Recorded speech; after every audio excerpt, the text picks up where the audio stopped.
Bharatiya Janata party के नेताजी पिटते पिटते बच गए हैं। रिवॉल्वर तक ताना तानी जैसा माहौल बन रहा है। आपके प्रधानमंत्री मोदी जी पहुंचे हुए तमिलनाडु, जो मणिपुर में जाके पहनाया था यहाँ बहुत इंफ्रास्ट्रक्चर खड़ा करेंगे, मणिपुर में बहुत संभावनाएं हैं, यहाँ डबल इंजन की सरकार आएगी तो मणिपुर विश्व का सबसे अच्छा देश हो जाएगा।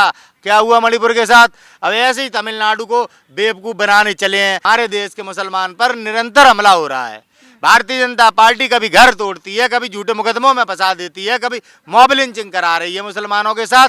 आज भारतीय जनता पार्टी सेना की मदद ले रही है, आईपीएस आईएएस की मदद ले रही है। किस आधार पर, कौन से संवैधानिक अधिकार के तहत? आज मैं कोर्ट से पूछना चाहता हूं, आप जब कोर्ट की बात कर रही हैं, इंदिरा गांधी का चुनाव निरस्त करते हो और मोदी जी कैसे कर सकते हैं? फिर इन पीएमओ कैसे मदद ले सकता है सरकारी संस्थानों का अपना चुनाव के लिए? भारतीय जनता पार्टी कैसे मदद ले सकती है? नमस्कार, मैं ब्यूटी गिरी और आप देख रहे हैं नेशनल दस्तक। लगातार टिकट बंटवारे चल रहे हैं, कभी कांग्रेस में, बीजेपी में, और लगातार विरोध प्रदर्शन भी दिख रहे हैं कार्यकर्ताओं के। आज जो है तेलंगाना की टिकट बटी और उसके बाद तेलंगाना के तमाम नेताओं ने, कार्यकर्ताओं ने कांग्रेस के हेडक्वार्टर पर धरना प्रदर्शन किया और साफ तौर पर कह रहे हैं कि अगर ये लिस्ट वापस न ली गई तो हम आगे प्रदर्शन जारी रखेंगे।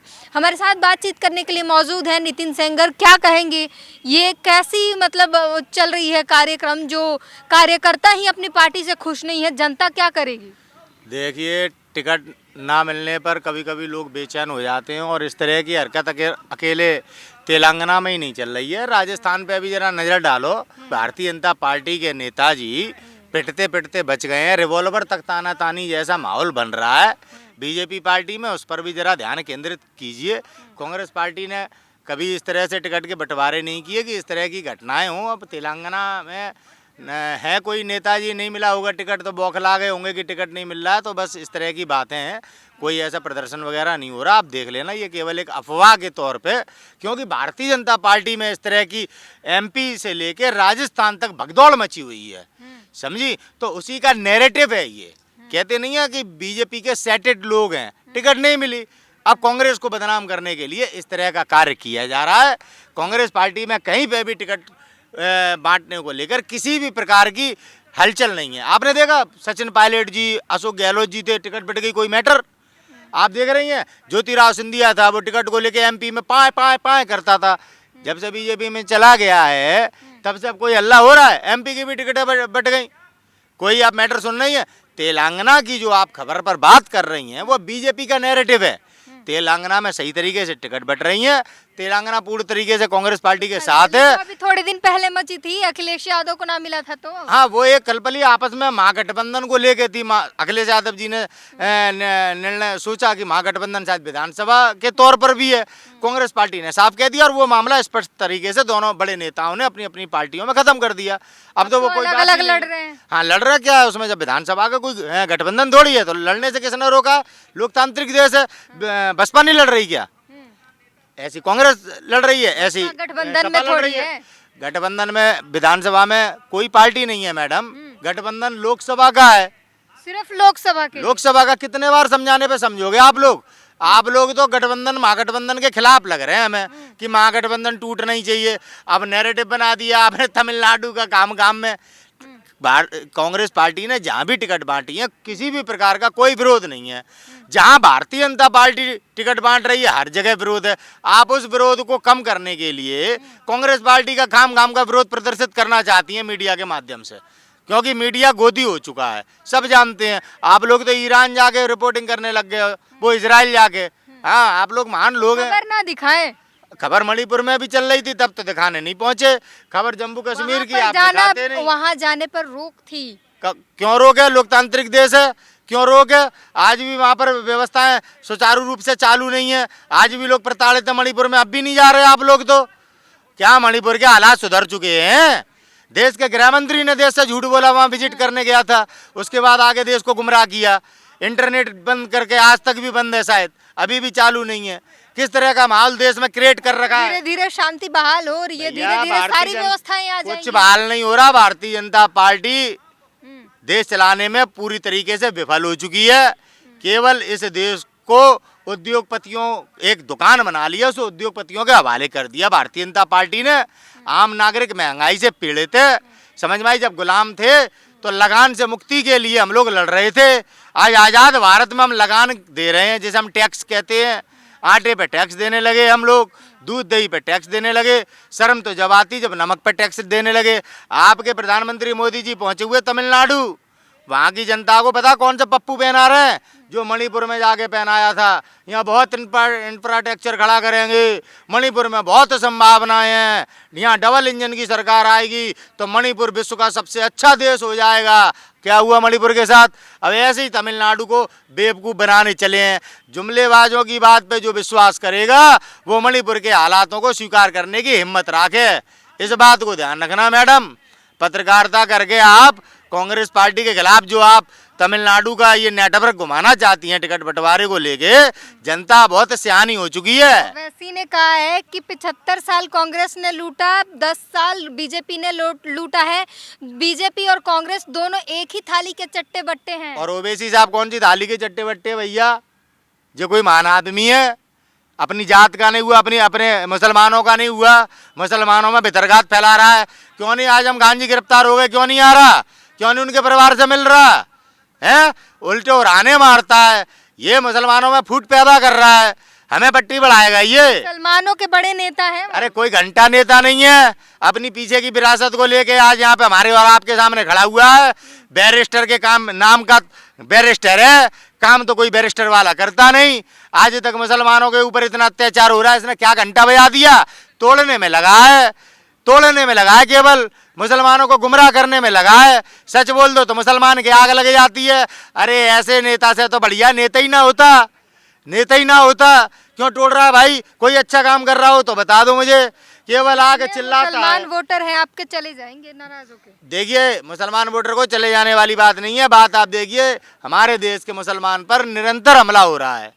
भारतीय जनता पार्टी कभी घर तोड़ती है, कभी झूठे मुकदमों में फंसा देती है, कभी मॉब लिंचिंग करा रही है मुसलमानों के साथ। ओवैसी साहब ने ऐसा क्या काम किया कि मुसलमानों को राहत मिले? किस मुसलमान के हक की लड़ाई लड़ रहे हैं ओवैसी साहब? ओवैसी साहब केवल राजनीतिक तौर पर मुसलमानों को कमजोर करने का काम कर रहे हैं ओवैसी साहब। आप बताइए, मुसलमान इनकी इज्जत करता है, ये मुसलमानों के कपड़े उतरवाने में लगे हुए हैं।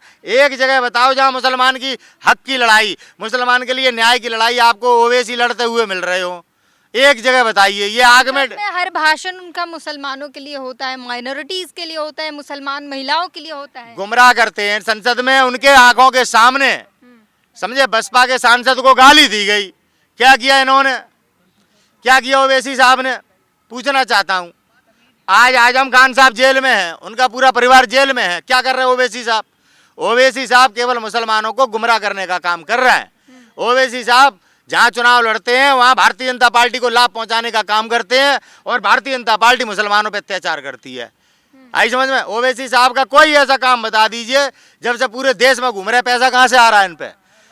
70 सालों में तो कभी पूरे देश में घूमे नहीं, कभी उत्तर प्रदेश में आए नहीं चुनाव लड़ने, कभी बिहार में आए नहीं। अब क्यों आते हैं? क्योंकि भारतीय जनता पार्टी को मुसलमानों के वोट तोड़कर लाभ पहुंचाने का काम करते हैं। आप देख लीजिए, जहाँ जहाँ ओवैसी साहब चुनाव जीते हैं वहाँ भारतीय जनता पार्टी की सरकार बन गई या नहीं बन गई? जैसे आम आदमी पार्टी कांग्रेस पार्टी के साथ करती है, उसी प्रकार से ओवैसी साहब मुसलमानों के वोट काटते हैं। जैसे हम कह रहे हैं कि इनकी अंदरूनी गांठ बांट है। क्यों? किसे नहीं दिखाई दे रहा? किसे नहीं दिखाई दे रहा? मैं पूछना चाहता हूँ, किसे नहीं दिखाई दे रहा अंदरूनी गांठ बांट है? 70 साल से ओवैसी साहब सो रहे थे, यहाँ पर्चा खोल रहे। 70 साल से कांग्रेस ने लूटा। कहाँ गए थे आप साहब जब कांग्रेस लूट रही थी? तब तो आप नहीं आए उत्तर प्रदेश में चुनाव लड़ने, मध्य प्रदेश में चुनाव लड़ने, किसी को नहीं बताने आए कि कांग्रेस लूट रही है। अब मोदी जी के शासनकाल पे जब मुसलमान मारा जा रहा है, चाहे यूनिवर्सिटी के अंदर बच्चे पढ़ रहे हैं वो मारे जा रहे हैं, कर्नाटक में बहन बेटियों को उससे बुर्का पहनने का बैंड लग जाता है, हर जगह मुसलमान प्रताड़ित किया जा रहा है, तब आपको लग रहा है कि देश लूट रही है कांग्रेस, देश लूट रही है समाजवादी पार्टी। आप मुसलमान एकता को तोड़कर किस तरह से विभाजित करना चाहते हो और इसका लाभ क्या है? आप मुझे बता दो, इसका लाभ क्या क्या? ओवैसी साहब को वोट देने से मुसलमान फतेह पालेगा, मुसलमान की किसी भी समस्या का इलाज हो जाएगा। ओवैसी जी को वोट देना नोटा में वोट डालना बराबर है। ओवैसी क्यों, क्या लाभ है? कैसे सीटें निकाल सकते हो ओवैसी साहब? और कौन वोट देगा इन्हें? मुसलमान के अतिरिक्त और कौन वोट देगा इन्हें? आज पूरा देश एकजुट मुसलमानों होकर के नेता हैं तो सुनिए। मुसलमानों की बात करते हैं, वही ना देंगे अरे वोट। तो मुसलमानों की बात करके मुसलमानों को तोड़ने का काम क्यों कर रहे हो? मुसलमानों को सही रास्ता दिखाओ ना। उत्तर प्रदेश में इनका कोई जनाधार है, उन सीटों पे प्रत्याशियों को खड़ा कर देते जिन सीटों पे भाजपा को लाभ पहुंचे। इनके प्रत्याशी खड़ा करने से आज की ऐसी स्थिति है हमारे देश में कि जिस तरह से आज ओवैसी साहब प्रत्याशी खड़े कर रहे हैं, अपनी पार्टी को लड़ा रहे, चुनाव लड़ाएं। आज मुसलमान लड़ रहा है, अपने आप को बचाने के लिए लड़ रहा है, अपने परिवारों को बचाने के लिए लड़ रहा है, आज अपने बच्चों को बचाने के लिए लड़ रहा है। बीच में आया तो ओवैसी साहब। अगर आज मुसलमान को ये हित देख रहा होता कि ओवैसी साहब को वोट देने से हमारी समस्याओं का समाधान है, तो इन्हें वोट मांगने नहीं पड़ते, इन्हें इतना मंच पे आके चिल्लाना नहीं पड़ता। मुसलमान आंख बंद करके ओवैसी साहब को वोट डाल देता। लेकिन आज मुसलमान समझदार है। वहाँ पहुंचे बंगाल, अरे ममता बनर्जी के शासनकाल में मुसलमान एकदम सुरक्षित है। वहाँ बंगाल क्यों पहुंच गए? ममता बनर्जी को कमजोर करने। बिहार क्यों पहुंच गए? तेजस्वी यादव को कमजोर करने, मुसलमानों को एकत्रित करने, भाजपा को मजबूत करने। क्या मीडिया वाले आप लोग भी, कहाँ मुसलमान एकत्रित नहीं है क्या? कौन कह रहा मुसलमान एकत्रित नहीं है? अगर इस देश में कोई कौम एकत्रित है तो मुसलमान है। पिछले 70 सालों से जहाँ वोट डालते हैं एक तरफ डालते हैं मुसलमान। आप बता दो मुसलमान का कभी वोट खराब जाता हो? आज उत्तर प्रदेश में समाजवादी पार्टी की सरकार बनवाता मुसलमान, और भारत में देश में कांग्रेस की सरकार जो 70 साल से शासन कर रही है मुसलमानों के वोट पे किया। मुसलमान जहाँ वोट डालता है वहाँ सरकार बनती है। आज ओवैसी साहब उनमें फूट डाल रहे हैं, उन्हें तोड़ रहे हैं। किसमें बिके हुए हैं? अपने आप को बचाने के लिए भारत के मुसलमानों को आग में डाल दिया है ओवैसी साहब ने। ये तो सच्चाई है। जिस दिन मुसलमान इस सच्चाई को समझ जाएगा, एकजुट होकर भाजपा के खिलाफ वोट करेगा, मुसलमान जानता है कि सरकार बना लेगा। इनके कारण आज आजम खान के साथ ये हुआ, ओवैसी के कारण आज अतीक अहमद को गोली मार दी जाती है। क्या कर लिया ओवैसी ने? नहीं, इनका क्या हाथ है इन सब चीजों में? क्योंकि ये मुसलमानों को तोड़ रहे हैं। एक तरफ बीजेपी के साथ खड़े होकर जिस तरीके से ये प्रचार कर रहे हैं, दूसरी तरफ बीजेपी मुसलमान नेताओं को प्रताड़ित कर रही है। और ये अपने भाषणों से उस प्रताड़ित करने वाली व्यवस्था को धूमिल कर देते हैं। मुसलमानों के नजरिए में वो वास्तविकता आ नहीं पा रही है, अपना हड़बंगा लगाने लगे जाते हैं। आप पीड़ा की बात करिए ना, अतीक अहमद के लिए क्या बोल रहा है ओवैसी? अतीक अहमद के साथ इतना बड़ा अन्याय हुआ, जानबूझ के षड्यंत्र के तहत उसे मारा गया, और आज आजम खान के साथ वही परिस्थितियां हो रही हैं। क्या कर रहे हैं ओवैसी? आए अभी तक आजम खान के परिवार से मिलने गए अतीक अहमद के पास, न्याय की बात करने। बैरिस्टर काय का बैरिस्टर है? आज आजम खान को एक केस में जेल हो गई। किस केस में जेल हो गई? उनके बेटे ने नामांकन पत्र भरा। बेटा समझदार है, बेटा बालिग है, चुनाव लड़ रहा है, बेटा विधायक है, तो माँ बाप क्यों दोषी हो गए? जब एक समझदार बेटा अपने आप कोई काम कर रहा है। एक केस थोड़ी है उनपे, 104 केसेस हैं। बेल पे बाहर थे, फिर मीडिया वही बात, सरकार की चाय पी के आई हो क्या? आपसे सच्चाई बर्दाश्त नहीं होती, आपसे सच्चाई बर्दाश्त नहीं होती, मीडिया को गाली बोल रहे। किस केस में गया आजम खान अंदर? आप चेक कीजिए। आपसे पूछना चाहता हूँ 104 कौन से केस में गया है? 104 केसों में अंदर गया आजम खान। उनकी पत्नी झूठी सर्टिफिकेट के केस में किसने बनवाया? कौन है बालिक? नेता कौन है? आजम खान ने बनवाया क्या? आजम खान दोषी है? अभी हत्या कोई कर देगा तो क्या माँ बाप को सजा दोगे क्या कि आपने पैदा किया है? ये कौन सा कानून चल रहा है देश में? कोर्ट का फैसला है, आप कोर्ट की अवमानना करेंगे? कैसे कोर्ट? नियत देखिए आप, सरकार निरंतर प्रताड़ित कर रही है। कोर्ट का फैसला, बकरी चोरी कर रहा है वो अपनी बीवी के साथ, अपने थाना वो ठेका लूटने जा रहे हैं अपनी बीवी के साथ। कोर्ट का फैसला है, कोर्ट का तो मजाक बना के रख दिया। इंदिरा गांधी जी की इमरजेंसी क्यों लगी थी? क्योंकि उनने पीएमओ का इस्तेमाल किया तो उनका चुनाव निरस्त कर दिया गया। आज पीओ में इस्तेमाल कर रहा है, आईपीएस से प्रचार करा रहा है, सेना से अपना प्रचार कराएगा। यह संवैधानिक नहीं है। आज न्यायपालिका चुप क्यों है? चुप क्यों है? इंदिरा गांधी का तो चुनाव जगमोहन सिंह जी ने उत्तर प्रदेश के हाई कोर्ट में केवल इसीलिए निरस्त हुआ क्योंकि इंदिरा गांधी जी ने पीएमओ की मदद ली अपने चुनाव लड़ने में। आज भारतीय जनता पार्टी सेना की मदद ले रही है, आईपीएस आईएएस की मदद ले रही है। किस आधार पर? कौन से संवैधानिक अधिकार के तहत? आज मैं कोर्ट से पूछना चाहता हूं, आप जब कोर्ट की बात कर रही हैं, इंदिरा गांधी का चुनाव निरस्त करते हो और मोदी जी कैसे कर सकते हैं? फिर इन पीएमओ कैसे मदद ले सकता है सरकारी संस्थानों का अपना चुनाव के लिए? भारतीय जनता पार्टी कैसे मदद ले सकती है? अब एक देश एक चुनाव कहाँ गया? एक देश एक कानून कहाँ गया? अब हैं? अभी ये चुनाव हो रहे 5 राज्यों के एक साथ करा देते, एक देश एक चुनाव की भाषणबाजी करते हो मंच पे खड़े होके, चुनाव आते तो ऐसे कराते हो, देख लो 5 राज्यों के चुनाव एक साथ करा नहीं सकते। आप देश को चाहते टॉपी क्या देते है? हैं। जब बोल रहे थे कराने अरे, को तब आप भी तभी आप जुमलेबाजी से मैडम देश नहीं चलता है, और चाटुकरताई से पत्रकारिता नहीं चलती है। जब वो आजम बोल रहे खान थे क्यों जेल कराने गया है? को। आजम खान क्यों जेल गया है? क्या उसने अपना नकली सर्टिफिकेट पेश किया था? कहाँ गया ये बैरिस्टर? अब आ लड़ मुकदमा और बता कि आजम खान कैसे दोषी है। नहीं लड़ेगा, क्योंकि भाजपा का चेला है, मुसलमानों का दुश्मन है सबसे बड़ा। अब मुसलमान केवल मुस्लिम होने के नाम पे इसको बाप बनाए बैठे हैं। बनाओ बाप, ऐसी टूटेंगे घर, कल को तुम्हें देश से खदेड़ा जाएगा, तुम्हारे साथ और भी नाइंसाफी होगी, तब ये चुप हो जाएगा। कल इससे भी इसका घर छीन लेंगे। क्या कर रहे थे पहले गृह मंत्री पटेल साहब? मुसलमानों को खदेड़ देना चाहते थे ना हैदराबाद से। आने वाले समय में ओवैसी जिस तरह से चल रहे हैं इनके कर्म, इनको हैदराबाद में भी नहीं रहने देंगे। अगर आज ओवैसी ने चमचागिरी बंद नहीं करी और मुसलमानों के साथ भितरघात करना बंद नहीं किया, मुस्लिमों को जब तक ओवैसी भड़का रहा है ना, ये ओवैसी के लिए ही खतरा हो रहा है। ओवैसी के लिए, भाजपा किसी की नहीं है ना। इंडिया गठबंधन इंडिया से भेज दीजिए ना इनविटेशन, बुला लीजिए उनको। क्यों भेज दें इनविटेशन? क्यों बुला लें? जो अपने मुसलमानों का नहीं हुआ वो इंडिया गठबंधन का हो जाएगा। क्यों भेज दें? क्यों भेज दें? मैं आपसे पूछना चाहूँ, फिर वो बड़ी पार्टियों का अपना निर्णय, राहुल गांधी जी का, अखिलेश यादव जी का, और आपके बिहार के तेजस्वी यादव जी का, नीतीश कुमार, लेंगे तो ले लेंगे, नहीं ले रहे वो क्यों नहीं ले रहे? वो उनका मतलब है, उसमें मैं थोड़ी हूँ कि किसी को भी ले लूँगा। तो आपने सुना किस तरीके से इन्होंने जो है असदुद्दीन ओवैसी की जो है आज क्लास लगा दी। ओवैसी ने बयान दिया था कि बीजेपी और कांग्रेस दोनों ही एक ही थाली के चट्टे बट्टे हैं, दोनों का एजेंडा एक ही है।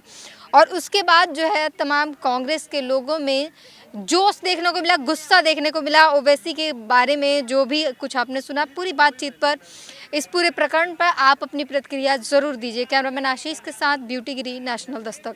नेशनल दस्तक की आपसे गुजारिश है कि अगर इसको बचाना चाहते हैं तो नेशनल दस्तक को सब्सक्राइब करने के लिए रेड कलर के सब्सक्राइब बटन को दबाएं, फिर बेल आइकन की घंटी दबाएं। नेशनल दस्तक को बचाने के लिए बहुत जरूरी है कि हर खबर को शेयर करें, लाइक करें, कमेंट जरूर करें।